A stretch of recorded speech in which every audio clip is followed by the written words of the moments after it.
सलामकुम, this is Mohit Pirzada in Washington United States. 9 जुलाई 2026 और जुमेरात की शाम है। जो मैंने अपना पिछला व्लॉग किया अब से तकरीबन 10-12 घंटे पहले, जो मैंने ईरान पे अमेरिका के सेंट्रल कमांड के हमलों के हवाले से था, तो मैंने उसके आखिर में ये कहा था कि मेरे सामने ये खबर भी है कि पाकिस्तान के director general inter services public relation DG ISPR general Sharif Ahmad ने बलूचिस्तान की बिगड़ती हुई सूरत हाल के हवाले से एक बहुत ही इम्पोर्टेंट डिटेल्ड उन्होंने प्रेस कॉन्फ्रेंस की है, मीडिया से उन्होंने बातचीत की है। बलूचिस्तान में जहां पर गुज़िश्ता 5 जुलाई से लेकर 8 जुलाई के दरमियान जो 72 घंटे गुजरे वो खासी क़यामत के घंटे थे बलूचिस्तान की लॉ इन्फोर्समेंट इदारों के लिए, पाकिस्तान की फ़ौज के लिए, क्योंकि टीटीपी ने और बीएलए ने ताबड़तोड़ हमले किए 3 मुकामात पे। तो मैंने कहा था कि अगले वीलॉग में जो प्रेस कॉन्फ्रेंस की है डीजी आईएसपीआर ने, मैं इसकी अहमियत और इसकी सिग्निफिकेंस जो है और बलूचिस्तान की सूरत हाल के हवाले से बात करूंगा और उसका एक एनालिसिस करूंगा। अब मैंने देखा है कि सोशल मीडिया पे हमारे बहुत से दोस्तों ने उसके बाद इसके ऊपर बहुत डिटेल किस्म का तफसीली उन्होंने इसकी डिस्क्रिप्शन दी है। एनालिसिस तो उन्होंने ऑफर नहीं किया, अलबत्ता डीजी आईएसपीआर ने जो तफसीलात शेयर की थी वो उन्होंने डिस्क्राइब की हैं बहुत ज़्यादा डिटेल के अंदर।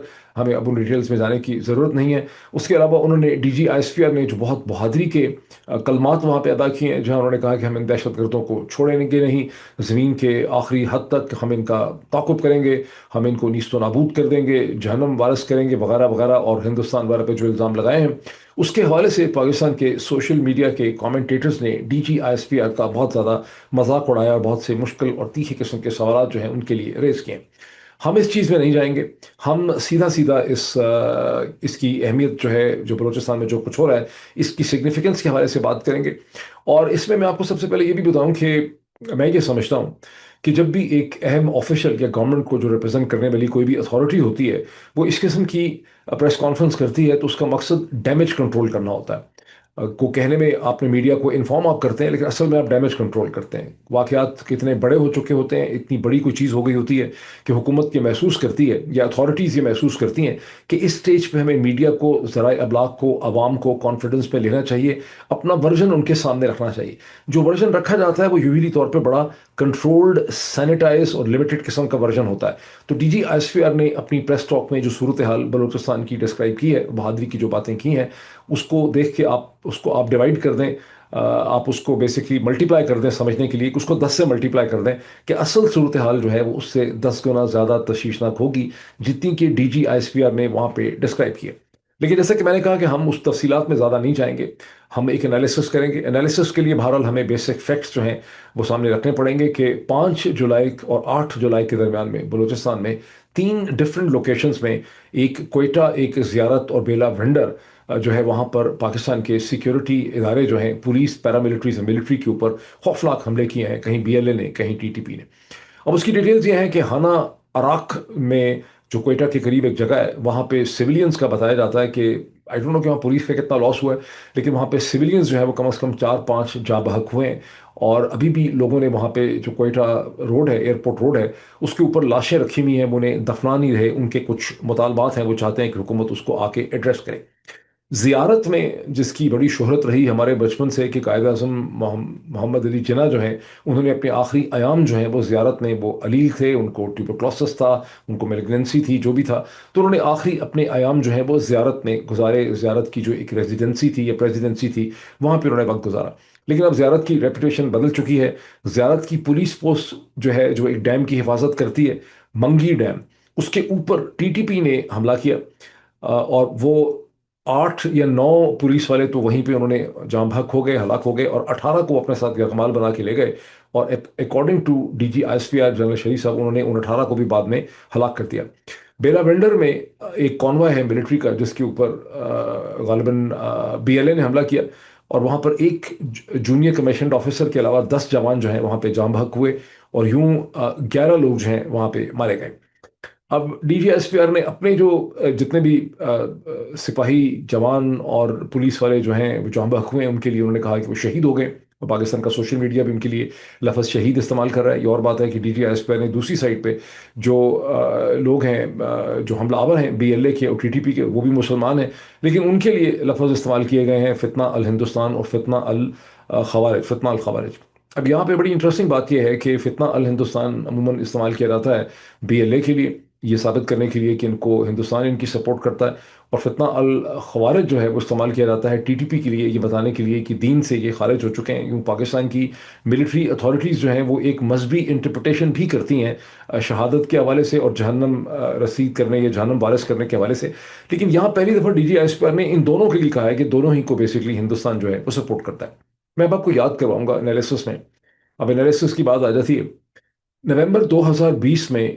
उस वक्त के पाकिस्तान के DGISPR जनरल बाबर और उनके साथ उस वक्त के पाकिस्तान के फॉरेन मिनिस्टर जनाब शाह महमूद कुरैशी ने एक बहुत ही तवालत की बहुत अहम प्रेस कॉन्फ्रेंस की इस्लामाबाद के अंदर, जिसमें नाचीज़ भी कहीं बैठा हुआ था करीबी।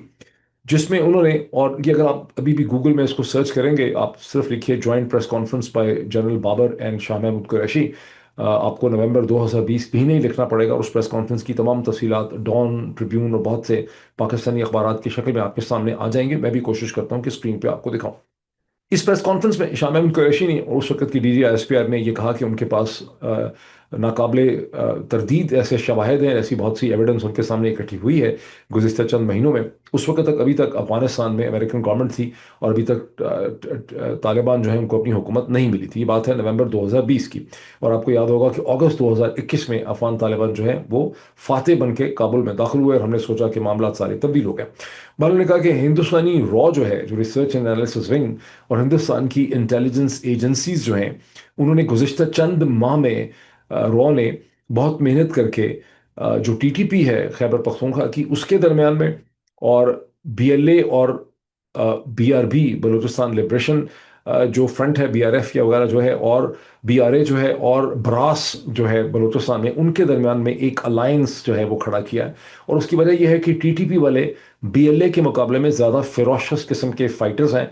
और जिस तरह से वो ज़ियारत से पुलिस वालों को अपने साथ ही उठा के ले गए हैं, उससे भी हमें अंदाज़ा होता है कि उनकी जो कैपेसिटीज़ हैं फाइटिंग की, वो BLA से निस्बतन जो है वो बेहतर है। ये सब कुछ उन्होंने उस वक्त बताया।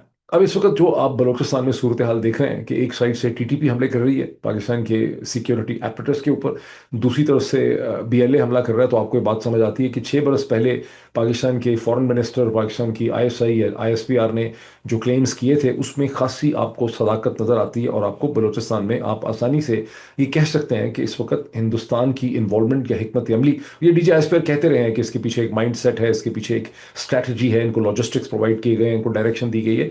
हम इस सबको आसानी से समझ सकते हैं। बट मूविंग फॉरवर्ड, सोल्यूशन क्या है? सोल्यूशन के दो तरीके हैं। एक सोल्यूशन है रिएक्टिव माइंडसेट से, आप रिएक्ट करते हैं, वो आप कर रहे हैं। DGISPR की प्रेस कॉन्फ्रेंस को देखें, वो रिएक्ट कर रहे हैं। GHQ के सपोर्टर्स जितने ट्विटर पे बैठे हैं रिएक्ट कर रहे हैं। DGISPR के पीछे पीछे मुशर्रफ जैदी साहब, जो असल में बड़े पढ़े लिखे समझदार और इंटेलिजेंट आदमी हैं, वो भी ट्वीट्स कर रहे हैं कि छोड़ेंगे नहीं, आखिरी जहन्नम तक और ज़मीन के आखिरी कोने तक हम इनका मुकाबला करेंगे, ताकुब करेंगे। दूसरा है लीडरशिप का रोल। लीडरशिप का काम है सोल्यूशन प्रोवाइड करना, हल निकालना मामले का। सोल्यूशन क्या है इस नाचीज के हिसाब से? सोल्यूशन है दो किस्म के, internal broad based dialogue and external dialogue. External dialogue का मतलब है हिंदुस्तान के साथ, और इंटरनल डायलॉग का मतलब है कि जितने भी ग्रुप्स के साथ आप लड़ रहे हैं इनके साथ आपको, उनकी लीडरशिप आपको आइडेंटिफाई करनी है, जो लोग इनके सपोर्टर्स हैं, सिंपथाइजर्स हैं, और आपको उनके साथ डायलॉग करना है। फॉर्चुनेटली पाकिस्तान तहरीक इंसाफ, जो आजकल अच्छा काम कम ही करती है और बहुत ज़्यादा तनकीद उस पर होती रहती है, उन्होंने एक बहुत अच्छा काम किया है गुज़िश्ता 24 घंटों में। उन्होंने इस्लामाबाद में एक ऑल पार्टीज कॉन्फ्रेंस ऑर्गेनाइज करवाई, जिसमें बहुत सी जमातों ने बलूचिस्तान के हवाले से शिरकत की। और ये कॉन्फ्रेंस उन्होंने ऑर्गेनाइज की है KP हाउस में इस्लामाबाद में, और बलूचिस्तान की इसमें पार्टीज थी। इस कॉन्फ्रेंस को प्रिजाइड तो किया अख्तर मैंगल साहब ने, जो बलूचिस्तान में फॉर्मर चीफ मिनिस्टर रह चुके हैं, बहुत इंपॉर्टेंट लीडर हैं वहाँ के। लेकिन इसमें पार्टिसिपेट किया है तहरीक तहफ़्फ़ुज़ आईन पाकिस्तान के लीडर हैं, जो रिप्रेजेंट करते हैं पाकिस्तान तहरीक इंसाफ को पार्लियामेंट में, जनाब महमूद खान अचकज़ई साहब ने। खुद उनका ताल्लुक बलूचिस्तान से है, वो कि वो पश्तून हैं। उनके साथ पार्टिसिपेट किया है पाकिस्तान के फॉर्मर प्राइम मिनिस्टर, जो कभी PMLN में थे, अब उनकी अपनी जमात है, जनाब शाहिद खाकान अब्बासी साहब ने। उनके साथ इसमें पार्टिसिपेट किया जनाब मुस्तफ़ा नवाज़ खोखर साहब ने, जो सेनेटर रहे हैं, और असद कैसर साहब ने। उसके अलावा भी बहुत से लीडर्स ने, जमात इस्लामी, जमीयत उलमा इस्लाम ने इसमें पढ़ के।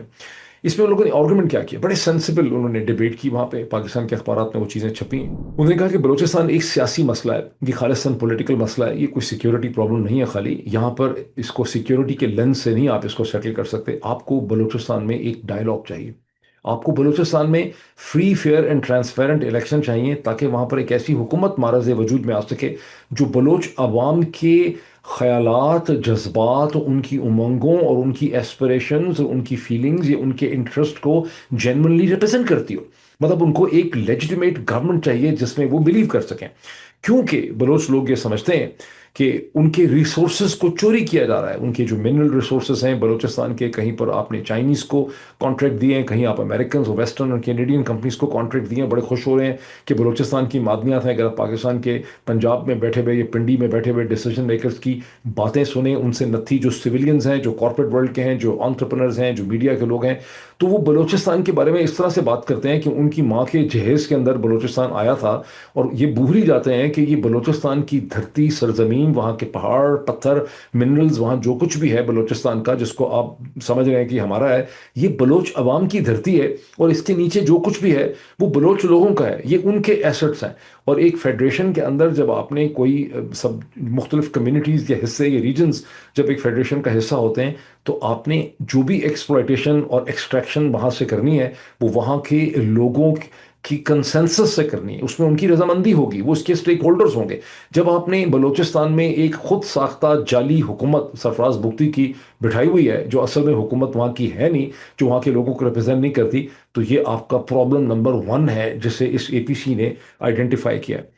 अब इसके साथ मैं चंद चीज़ें और ऐड कर दूं। एपीसी ने आखिर में ये भी कहा कि इमरान खान, बुशरा बीबी और बहुत से और जो पॉलिटिकल प्रिजनर्स हैं, इनको रिहाई मिलनी चाहिए। लेकिन अब मैं अपना एनालिसिस ऑफर करता हूं कि दूसरी जो चीज़ है देखने वाली in terms of internal dialogue को फैसिलिटेट करने के लिए आपको पाकिस्तान के अंदर जो पॉलिटिकल ऑप्टिक्स हैं उन्हें इंप्रूव करने की जरूरत है। चंद तजावीज़ उस हवाले से, आपको इमरान खान को और बुशरा बीबी को जेल से निकाल के हॉस्पिटल में शिफ्ट कर देना चाहिए।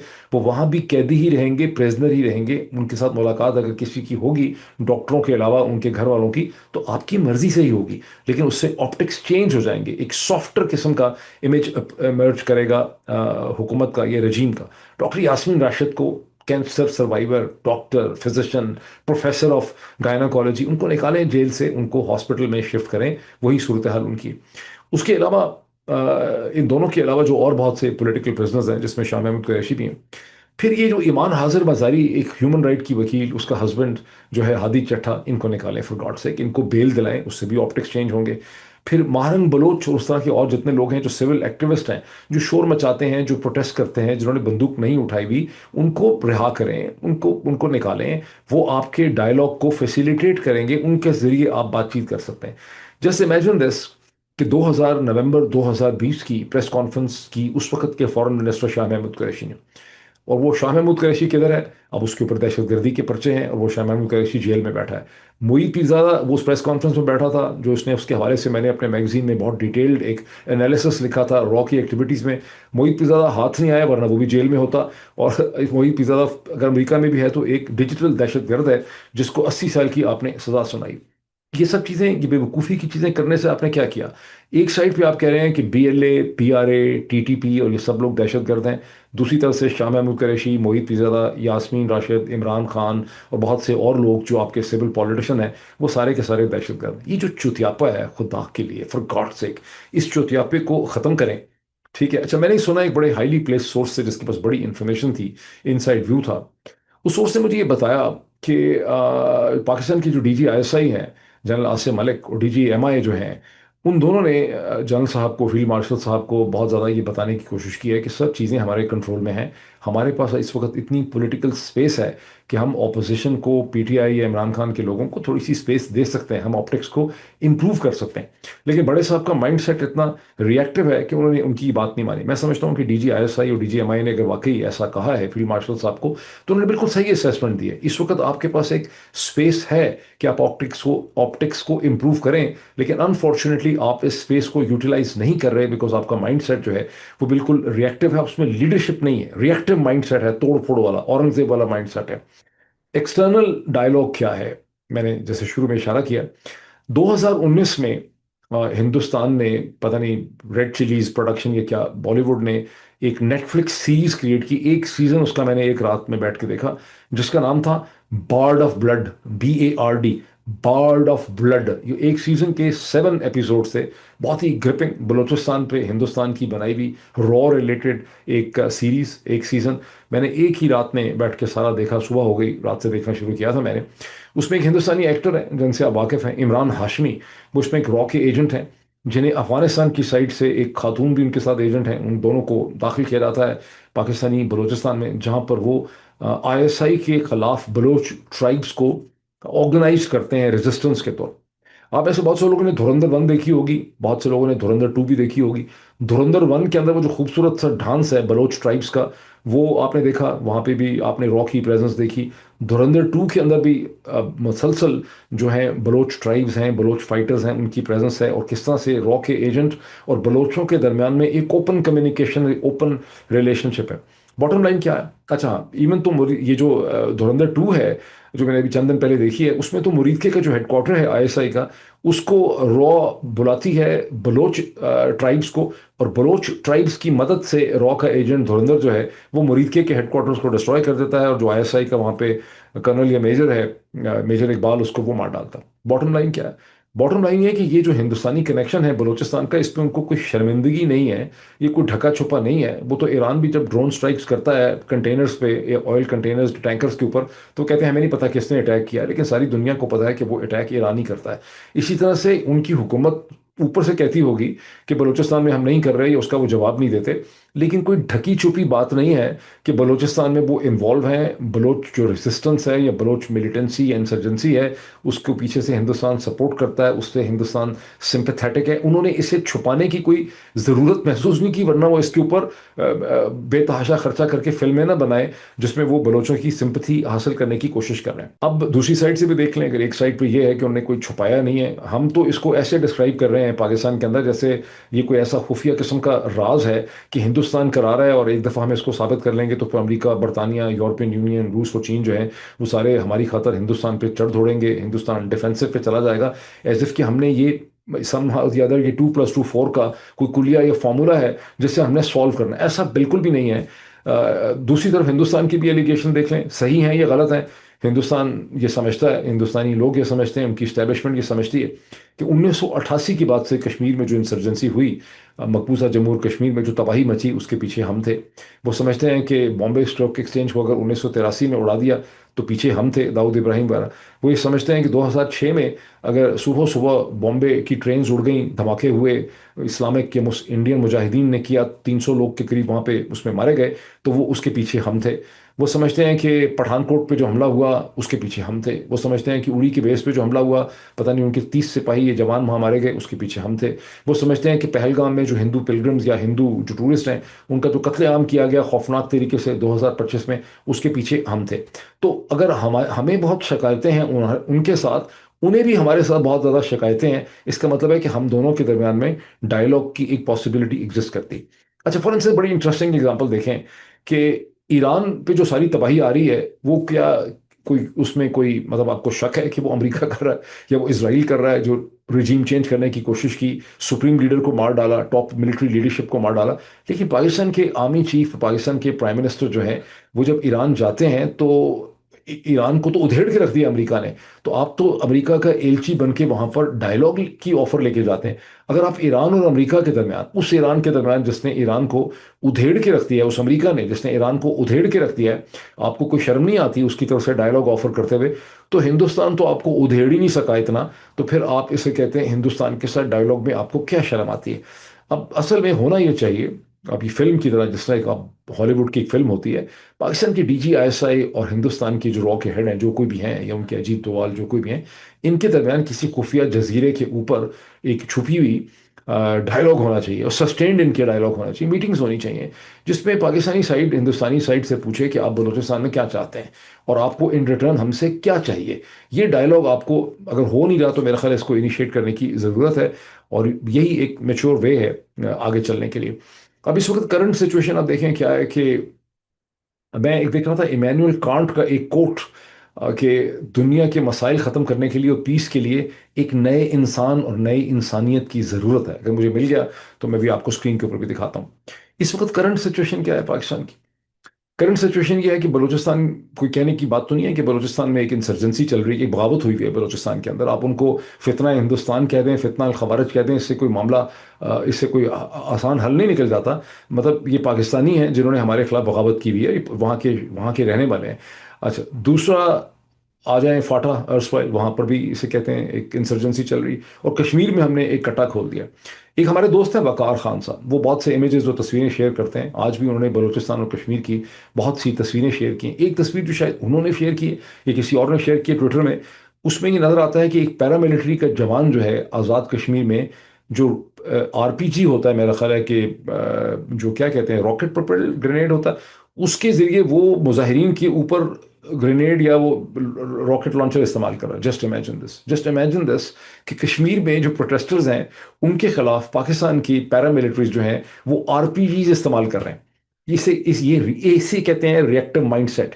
एक ऐसा रिएक्टिव माइंडसेट जिसके पास कोई पॉलिटिकल सोल्यूशन नहीं है चीज़ों का, और इसीलिए जहां कहीं फौज आ जाती है वो मुल्क तबाह हो जाते हैं। कोई मुल्क नहीं बन सका आज तक मिलिट्री रूल से। मिलिट्री रूल रिएक्टिव होता है, उनके पास सोच समझ नहीं होती। वो कितने ही इंटेलिजेंट क्यों ना हो, कितने ही पढ़े लिखे क्यों ना हो, उनके अंदर वो ठहराव नहीं होता। उनके अंदर चीज़ों को समझने की और चीज़ों को हल निकालने की कैपेसिटी उनको खुदा ने दी ही नहीं होती। और यही चीज़ हम इस वक्त पाकिस्तान के तूल और इसके अंदर देख रहे हैं। एक डॉक्टर साहब मुझे मिले अपना की मीटिंग में, जो पाकिस्तान चले गए हुए हैं अमेरिका को छोड़ के, इस्लामाबाद में होते हैं। उनकी वहाँ पर सिविल मिलिट्री ब्यूरोक्रेसी के साथ बहुत ज़्यादा मुलाकात होती। उन्होंने मुझे कहा, जी वो तो लोग ये कहते हैं या हम ये समझते हैं कि इंसर्जेंसी तो सारी थर्ड वर्ल्ड में चल रही हैं, हिंदुस्तान में भी इंसर्जेंसीज चल रही हैं, तुर्की में भी चल रही हैं, आगे पीछे भी चल रही हैं, तो पाकिस्तान में भी चल रही हैं। चलते चलते ये थक के बंद हो जाएंगी। अब मेरे पास इस वक्त इतनी स्पेस नहीं है कि मैं पैट्रियन के ऊपर इस बारे में लिखूंगा और एक अलग से वीडियो में डालूंगा कि हिंदुस्तान में तो पहले कोई ऐसी इंसर्जेंसीज कश्मीर के अलावा नहीं चल रही हैं जो पाकिस्तान ने बहुत ज़्यादा अपने आप को यकीन दिलाया हुआ है कि बहुत ज़्यादा चल रही हैं। और जो चल भी रही हैं उनके नॉर्थ ईस्ट वगैरह के अंदर उनकी हकीकत बड़ी डिफरेंट है। उसकी रीजंस क्या हैं? बाकी जिस किस्म की इंसर्जेंसीज पाकिस्तान में चल रही हैं कि 3 डिफरेंट जगहों में, डायरेक्शन में भी इंसर्जेंसी चल रही है, ये एक रियासत के ऊपर बहुत बड़ा वजन है, बहुत बड़ा बोझ है। इसको लाइटली ना लें। लेकिन वंस अगेन एक रिएक्टिव माइंडसेट होगा, आप यही कहते रहेंगे कि हम इनको मार मार के ख़त्म कर देंगे, तो होने नहीं लगा। बहरहाल इस पर हम बात करते रहेंगे और मैं अपने पैट्रियन पेज पे इस पे ज़्यादा मटेरियल आपके लिए शेयर करूंगा। अच्छा, अब आए ईरान और अमेरिका की तरफ। जो मैंने पिछले वीलॉग में सिचुएशन बताई थी कि ईरान के ऊपर 80 से ज़्यादा, ये तो हमें नहीं पता कितने हमले इन्होंने किए हैं, लेकिन ईरान ने कहा है कि अब तक जो हमले ईरान किए हैं उसमें 8 मिलिट्री ऑफिसर्स को इंक्लूडिंग, जिनकी तस्वीरें प्रेस टीवी के ऊपर उन्होंने इशू की हैं, यूनिफॉर्म में इशू नहीं की। मज़े की बात यह है कि जो उनके मिलिट्री ऑफिसर्स जहाँ बहक हुए हैं उनकी पिक्चर्स उन्होंने नॉर्मल टी शर्ट्स के सिविलियन ड्रेस के अंदर इशू की है, मिलिट्री यूनिफॉर्म में इशू नहीं किया। वेरी सरप्राइज कि ये क्या मामला है। मैं कोशिश करता हूँ आपको दिखाऊं। और 14 लोग उन्होंने कहा है कि 14 या 18 लोग जो हैं वो जहाँ बहक हुए हैं। तो उसके जवाब में ईरान की तरफ से ये क्लेम है कि उन्होंने कुवैत और बहरीन में अमेरिकन बेसिस के ऊपर ड्रोन स्ट्राइक्स की हैं। उसमें क्या नुकसान हुआ है उस पर दोनों साइड्स ने उसका कुछ नहीं हमें बताया। लेकिन अभी तक चीज़ें यहीं रुकी हुई हैं। अब डोनाल्ड ट्रंप ने एक स्टेटमेंट दी है बात करते हुए रिपोर्टर्स के साथ। उन्होंने कहा है कि ईरानी तो मुझसे माफ़िया मांग रहे हैं, दे आर बेगिंग मी कि मेरे से सुलह कर लो, लेकिन मुझे उनकी शक्लों से नफरत हो गई। ये उनकी लेटेस्ट स्टेटमेंट है, क्योंकि ये डिसऑनरेबल लोग हैं, इनमें कोई सेंस ऑफ ऑनर नहीं है, इनके अंदर कोई जो है ना, इनको आप ट्रस्ट नहीं कर सकते। उनके जो दस्ते रास्त हैं इसराइल के प्राइम मिनिस्टर बेंजामिन नेतन्याहू, उन्होंने भी बड़ी स्टेटमेंट दी है फॉक्स टीवी के ऊपर या सीएनएन पे। उन्होंने कहा है कि एर्दोगान जो है तुर्की का, इसके इंसानी हकूक का रिकॉर्ड ठीक नहीं है, इसने जर्नलिस्टों को जेल में डाला हुआ है। अमेरिका को इसके साथ इतनी ज़्यादा पींगे मोहब्बत की आगे जो है नहीं बढ़ानी चाहिए। ये अंदाज़ा लगाएं इन दोनों की स्टेटमेंट्स का। नेतन्याहू का ये कहना कि एर्दोगान का रिकॉर्ड इंसानी हकूक के हवाले से ठीक नहीं। हकीकत क्या है इस वक्त जब डोनाल्ड ट्रंप ये कहते हैं कि ये डिसऑनरेबल लोग हैं? असल में डोनाल्ड ट्रंप ने जो कुछ किया है वो डिसऑनरेबल है, क्योंकि जो मेमोरेंडम ऑफ अंडरस्टैंडिंग उन्होंने साइन किया था, जो ईरानियों ने बड़ी मेहनत से, बड़ी सिंसियरिटी से उनके साथ साइन किया, it is not without a reason कि उसके अंदर इतनी डिटेल 14 मेमोरेंडम ऑफ अंडरस्टैंडिंग है। And it is not without a reason कि जब वो छपा था और मैंने आपको न्यूयॉर्क टाइम्स से स्क्रीन पर रख के आपको दिखाया था कि there was a shock value in American strategic community के हमने सब कुछ ईरान को दे दिया है। इसका मतलब है कि ईरानियों ने बहुत नपे तुले तरीके से उन्होंने ये सारा का सारा अमेरिका के साथ सेटल किया था। एंड एज सुन एज वो साइन हुआ है, अमेरिका ने उसकी वायोलेशन शुरू कर दी। उसका पैराग्राफ 5 जो है वो क्लियरली ईरान को स्ट्रेट ऑफ होर्मुज के ऊपर मैनेजमेंट कंट्रोल देता है। 60 दिनों के लिए। ईरान की मर्जी से चीज़ों ने निकलना था। ईरान की ड्यूटी लगाई गई थी कि वो शिपिंग को वहाँ पर फैसिलिटेट करेगा, और इन 60 दिनों में ईरान ने और ओमान ने एक मैकेनिज्म डिसाइड करना था फ़ी का कलेक्ट करने का, जिसको कि माना गया मेमोरेंडम ऑफ अंडरस्टैंडिंग में। और आप सब इस चीज़ से वाकिफ़ हैं कि अमेरिकन ने उसकी वायोलेशन शुरू कर दी है, और ईरानी यही अपना सर पीट रहे हैं कि ये जो भी हमले हम पे किए जा रहे हैं और जो कुछ ये किया जा रहा है ओमान के साहिल की तरफ से जहाज़ों को यूएस ने भी फैसिलिटेट करने की कोशिश करती है, ये उस एमओयू का जो हमने 17 जून को साइन किया था, ये उसकी खुल्लम खुल्ला खिलाफ वर्जी है। तो फिर यहाँ पर डिसऑनरेबल कौन है और डिसऑनरेबल कौन किसको कह रहा है? पर हकीकत इस वक्त ये है, मैंने इसको खासा चेक किया है। दोनों ईरान और अमेरिका ने जो कुछ हुआ है गुज़िश्ता 12 या 18 घंटों में, इसको डाउन प्ले किया है। ईरान के अंदर भी जो मेजर स्टोरी है प्रेस टीवी में, वो इमाम आयतुल्ला इमाम खमेनाई जो हैं, इमाम खमेनाई शहीद जो हैं, उनकी उनकी जो आखिरी रसूमात हैं उस पर फोकस है कि उनका जनाजा कहाँ पहुंचा, उनके रिमेन्स कहाँ पहुंचे। हेडलाइन अमेरिका के हमले नहीं है अलबत्ता। और अमेरिका में सारी की सारी तवज्जो इस वक्त जो है वो ग्राहम प्लैटनर, जिन्होंने विड्रॉ कर लिया है सेनेट की कैंपेन से। जायनिस्ट ने साजिश की है उनके खिलाफ सीधी सीधी, जो ये सेक्स का, रेप का उनके ऊपर इल्ज़ाम लगा है। एक सिंगल लाइन में हम इसको समझ सकते हैं। और फोकस उनके ऊपर है। ये फोकस जो है वो डोमेस्टिक पॉलिटिक्स के प्राइमरीज में है। ईरान इस वक्त फोकस पे नहीं। अलबत्ता ईरान ने ये धमकी लगाई है कि अगर अमेरिका की यही हमले जारी रहे तो ईरान पूरी स्ट्रेट ऑफ हॉर्मुज़ ही को बंद कर देगा। फिर मतलब फिर हमले नहीं करेगा, स्ट्रेट ऑफ हॉर्मुज़ को बंद कर देगा, और हर एक हमले का 2 हमलों से वो जवाब देगा। अब क्या पॉसिबिलिटी है यहाँ पे? मेरे ख्याल अभी भी पॉसिबिलिटी है कि अगले 24 36 या 48 घंटों में आप देखेंगे कि पाकिस्तान और कतर जो हैं, ये दोनों बहुत एक्टिव तरीके से अमेरिका के एलची बन के दोबारा ईरान को एक टेबल पे लाने की कोशिश करेंगे। But that remains to be seen, और फिर हम इसके हवाले से बात करेंगे। अभी एक बड़ी इंटरेस्टिंग चीज़ ये हुई कि डोनाल्ड ट्रंप जो तुर्की से निकले, तो अपना जो नया उनका बड़ा खूबसूरत रिट्रोफिटेड जहाज़ जो उनको कतर ने दिया है, उसमें वो नहीं उन्होंने सफ़र किया, बल्कि वहाँ पर उन्होंने अपना पुराना जो एयरफोर्स वन का जहाज़ है, उसमें उन्होंने वहां से बर्तानिया तक ट्रैवल किया, और बर्तानिया के बाद दोबारा कहते हैं कि जहाज वो बैठ गए कतर वाले जहाज के अंदर। अब इसकी कोई एक्सप्लेनेशन नहीं है, लेकिन अब जो चीज़ छपी है अमेरिका के अखबारों में, पता चल रहा है कि सीक्रेट सर्विस ने और सीआईए ने उनको ये बताया कि उनका ये प्लेन रिट्रोफिटेड जो कतर ने उनको जहाज दिया है, ये उतना सेफ नहीं है जितना उनका पुराना एयरफोर्स वन है। और इस अगर इसके ऊपर मिसाइल हमला हो जाए या इसकी जैमिंग हो जाए, तो ये जहाज जिसके ऊपर $1 बिलियन मेरा ख्याल अमेरिकन अब तक खर्च कर चुके हैं टैक्स पेयर के रिट्रोफिटिंग में, इतना तो पड़ा नहीं होगा उनको कतरियों को जितना इनको महंगा पड़ गया, लेकिन ये प्रोटेक्टेड नहीं है पूरी तरह से। अब ये मामला क्या है, अचानक यहाँ तुर्की में इनको क्यों ख्याल आया? बिकॉज अंकारा का फासला जो है वो तेहरान से या ईरान से 1000 किलोमीटर से कम था। इनको खतरा ये है कि ईरानी कुछ इनके साथ करेंगे। ट्रम्प ने मीडिया से बात करते हुए कहा है कि ईरानी मुझे मर्डर कर देना चाहते हैं, मुझे कत्ल कर देना चाहते हैं ईरानी, और मैं उनकी मर्डर लिस्ट के ऊपर नंबर 1 हूँ। और फिर उन्होंने बड़ी एक सिनिकल तरीके से कहा है कि क्यों? इसलिए कि मैंने उनके, वो ये समझते हैं कि मैंने उनके सुप्रीम लीडर, पता नहीं वो समझते हैं खाली, सुप्रीम लीडर आयतुल्ला खमेनाई जो हैं, उनको चूंकि मैंने मार डाला, इसलिए ईरानी मुझे मार देना चाहते हैं, और मैं नंबर 1 हूँ इस लिस्ट के ऊपर। हालांकि मैं चाहता था कि मैं टिकटॉक पे नंबर 1 हूँ, लेकिन मैं अनफॉर्चुनेटली मर्डर लिस्ट के जो है इसके ऊपर मान। अच्छा, ये क्या मामला है? क्या ईरानी वाकई डोनाल्ड ट्रंप को मार देना चाहते हैं? मुझे नहीं लगता कि ईरानी डोनाल्ड ट्रंप को मार देना चाहते हैं, बिकॉज ईरानियों को पता है कि डोनाल्ड ट्रंप को मारने के भी मुसीबत पड़ जाएगी उनको नई किस्म की। ये किसी ने डोनाल्ड ट्रंप के माइंड में, पता नहीं सीआईए ने या मोसाद ने, इसराइलियों ने, मुझे शक है, अगर मुझे कोई माई 2 पेंस एनालिसिस, तो इसराइलियों ने डोनाल्ड ट्रंप के माइंड में ये बात डाली है कि ईरानी डोनाल्ड ट्रंप को कत्ल कर देना चाहते हैं।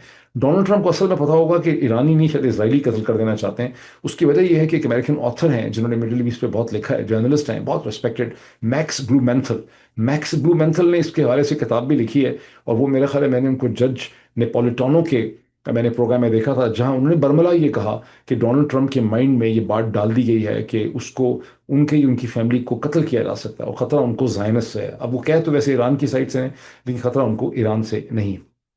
भले ये तमाम चीज़ें जो मैं अपने और डिस्कस करूंगा पेट्रन पेज में, बहुत जल्दी मैं उसकी पहली जूम मीटिंग करने वाला हूं। आप में से बहुत से लोग जिन्होंने ज्वाइन किया है उसके एक थिंक टैंक सर्कल को, मैं आपके लिए एक ईमेल भी इशू करूंगा, और मैं उसका एक स्केड्यूल भी करूंगा। मेरे साथ रहिए, और अगले 1-2 दिन में मैं उसकी मीटिंग भी करूंगा। वहाँ ये ऐसे बहुत से इश्यूज़ को फिर हम मजीद डिस्कस भी कर सकेंगे। कभी इतना ही, फिर आपसे मुलाकात होती है। Thank you.